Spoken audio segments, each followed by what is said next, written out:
شب برات وہ بابرکت اور روپرور رات ہے جو شعبان المعظم کی 15ویں رات کو آتی ہے، ایک ایسی رات جو رحمت، مغفرت، بخشش اور فیصلوں کی رات کہلاتی ہے، ایک ایسی گھڑی جب آسمان کے دروازے کھول دیے جاتے ہیں، فرشتے زمین پر اترتے ہیں اور اللہ تعالیٰ اپنی بے پایاں رحمت کے ساتھ بندوں کی طرف متوجہ ہوتے ہیں۔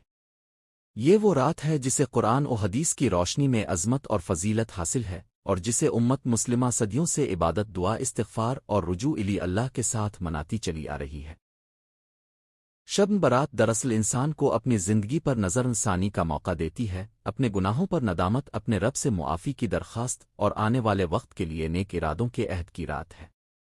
اس رات کو لیلۃ المبارکہ بھی کہا جاتا ہے کیونکہ اس میں برکتوں کا نزول ہوتا ہے، اور بعض مفسرین کے مطابق اسی رات آئندہ سال کے معاملات لکھے جاتے ہیں۔ کون زندہ رہے گا، کون دنیا سے رخصت ہوگا، کس کو رزق ملے گا، کس پر آزمائش آئے گی، سب کچھ اللہ کے علم اور حکمت کے مطابق طے کیا جاتا ہے۔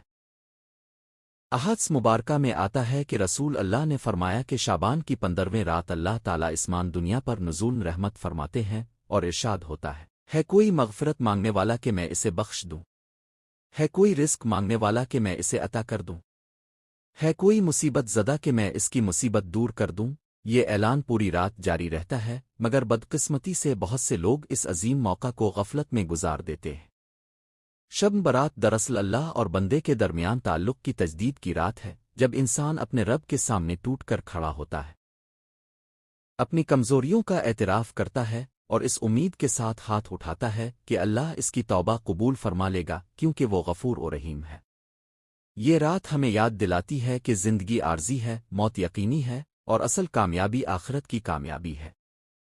انسان دن رات دنیا کی دوڑ میں لگا رہتا ہے، مال، منصب، شہرت اور خواہشات کے پیچھے بھاگتا ہے، مگر شب برات اکر اسے جھنجھوڑتی ہے کہ اے انسان، رک جا، ذرا سوچ، تیرے اعمال کیا ہیں، تیرا انجام کیا ہو سکتا ہے، اگر آج تیری تقدیر کا فیصلہ ہو جائے تو کہاں کھڑا ہوگا۔ یہی وجہ ہے کہ صالحین اس رات کو خاص اہتمام کے ساتھ گزارتے تھے، نماز، تلاوت قرآن، درود شریف، استغفار اور خاموش آنسوں کے ساتھ۔ یہ کوئی شور شرابے کی رات نہیں، نہ ہی رسموں اور بدعت کی رات، بلکہ دل کی اصلاح اور روح کی پاکیزگی کی رات ہے۔ شب برات کا ایک اہم پیغام یہ بھی ہے کہ انسان اپنے دل کو کینہ، حسد، بغض اور دشمنی سے پاک کرے، کیونکہ احادیث میں آتا ہے کہ اس رات اللہ تعالیٰ سب کو بخش دیتے ہیں سوائے مشرک اور کینہ رکھنے والے کے۔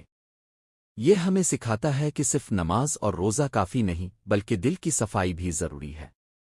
اگر ہمارے دل میں کسی کے لیے نفرت ہے، کسی کا حق مارا ہے، کسی کو تکلیف دی ہے، تو ہمیں چاہیے